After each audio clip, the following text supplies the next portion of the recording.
Camera one rolling. This is camera rolling. BTS. Our camera rolling. Other BTS. BTS. BBTS. Speed market. Vendor Besties, episode 5, scene 1, Mark. Sometimes it's tough getting out of bed when I'm feeling out of sorts. Call it what you will. It's just the art of standing still. I'm just trying to get it right. Call up my besties for a ride. You know the best is yet to come.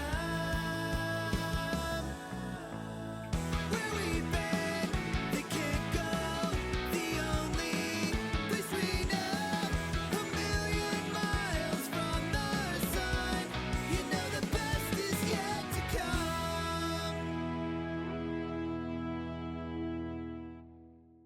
So this episode is sponsored unofficially and officially by Cascadia Kitchen. It has some really dope merch. Honestly, that leads us into this conversation really well, which is all about leveraging your network, yo. You have made some wonderful connections. You've built yourself a small network. How do you leverage that to elevate your product, your experience, and most importantly, the experience of your clients? Happy clients give you what? Money. Happy wife. The word we're looking for today, kids, is reviews and referrals. Supporting people, one person is supporting all of them. And even as a videographer or a photographer, I don't feel like I have competition. Right. I just feel like what I do supports everybody else but a big. Yeah. Bada bing, bada. Because we are a very little niche alt wedding scene, right? Yeah, We're the kids under the bleachers. The fun of that is not only that we get to do professional projects together, but then we have these crazy ideas for we need more branding for the podcast. This is the next kind of photo shoot we're going to do, spur of the moment idea, and then everybody's totally in. And that's another opportunity for us all to create together. Yeah. And that can be additional marketing for our individual businesses and the podcast, and the opportunities for things to go great and be meaningful are endless. Yeah, absolutely. Mm-hmm. And our clients benefit from that. I think especially from the perspective of what y'all both offer as planners and coordinators. You're not just managing the event, but one of the number one things that you have to offer to your clients is access to that network. Yeah. Oh, that's the number one thing I tell my clients. I tell them I'm with them every step of the way, how in-depth they want me or not, but they have access to me, my network, and my resources. Right. Every step of the way. Yeah.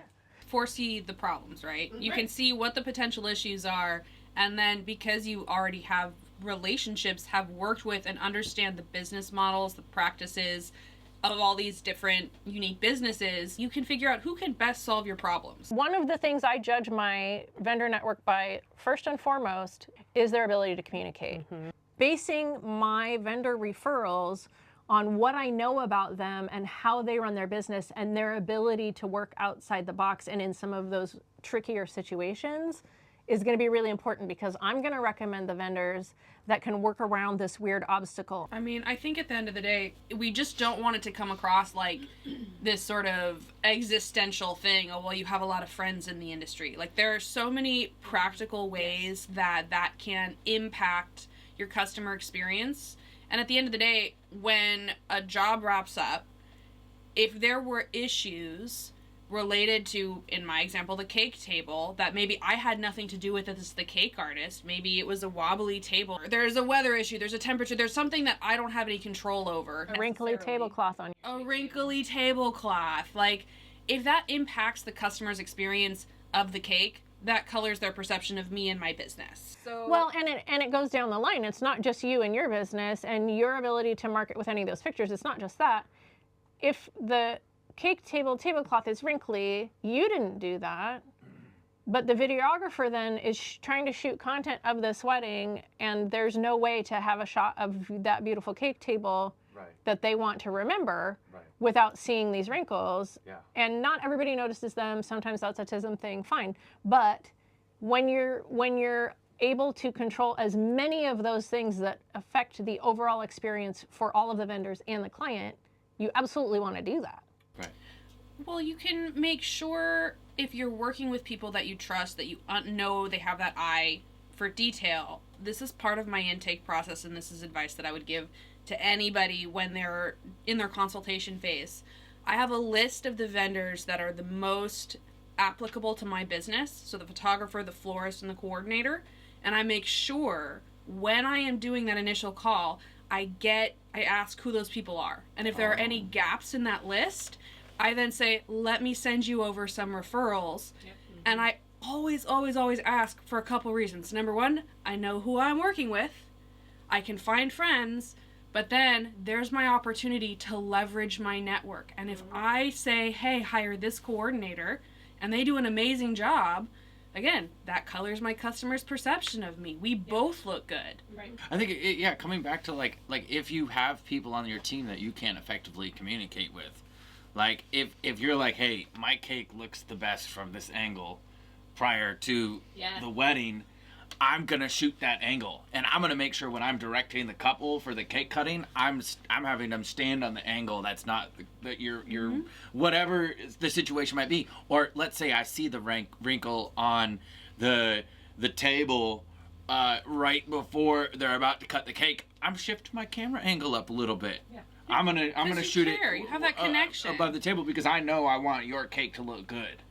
And then maybe I'm getting some B-roll beforehand so I can cut to it if I show that wrinkle. And then I'm thinking of all these things. For instance, I was shooting a concert a few weeks ago, and I get to the show and the lighting is awful. This is my product, and the lighting at that venue is not my responsibility. But my responsibility is to make good footage. Even though that wrinkle on the table is not my fault, it's still my job to get good footage. And that's another little free tip that's not necessarily related to this topic, but if you have the opportunity as a vendor to do a site visit, do it. Please, for the I don't care what your role is, do it. Please. If you're delivering a cake, you need to see what your access is going to be to get from where you're pulling up to where the cake is. Do you have to carry something over miles of gravel that you can't roll a cart on? Like, what is your access? If you're a photographer or videographer, what is the light like inside? What is the light like outside? If you're a florist, is there somewhere that you can do your initial giant setup in the shade so your flowers aren't wilting and then move it quickly? Or how far do you have to go? Always do a site visit. The planner will be thrilled.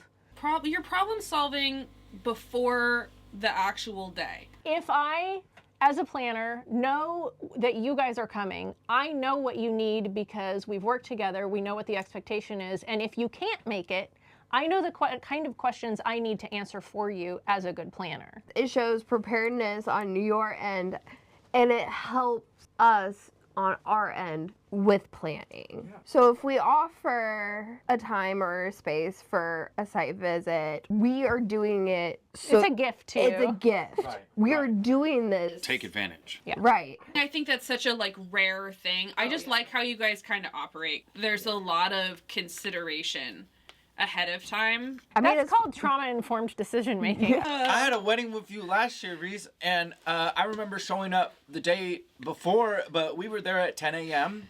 and the ceremony was at 4. Right. So I was using an application to figure out where the sun would be. Nerd alert! And cross-referencing that with the weather predictions. Yep.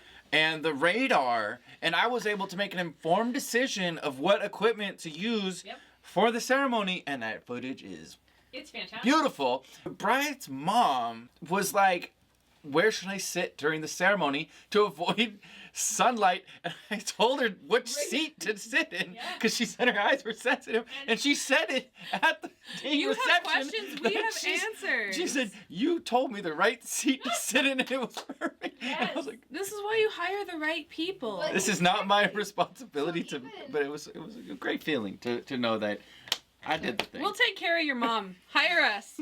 No, I think Veils and Vows, just a visual representation of that network, right? Everyone came and showed out, and there were so many amazing people in that space. And it was really cool to see our little niche alt spooky wedding scene all sort of gathered in one place. And I think what I really liked about that show was not just seeing our network in the flesh, but also I think because there aren't that many alt spaces in the wedding industry, everyone just gave it 100%, 200%, 300. Like everyone was like, no, I'm gonna show up for this because there literally are not spooky wedding shows, and we want to be able to like show off. And I don't know. I think our sort of extended network of weirdos here in Portland are amazing. Yeah. I think it's unmatched. I think the ability for small businesses to come together and act as a corporation and fulfill the needs for our customers in the same way a huge conglomerate could in other respects, but still we maintain our creative control and our immediate benefit from our sales. Yeah. And that's just incredible. I see that in the music industry, and I see that in the wedding industry, and wherever you go in Portland, I feel like it's unique for small businesses in that sense. 10 a.m. Have you ever been on an airplane? Have I been on an airplane? Yes, I have. Not since 1982. You don't ask the pilot to pour the coffee. He's busy flying the plane. Yeah, don't ask the coffee to...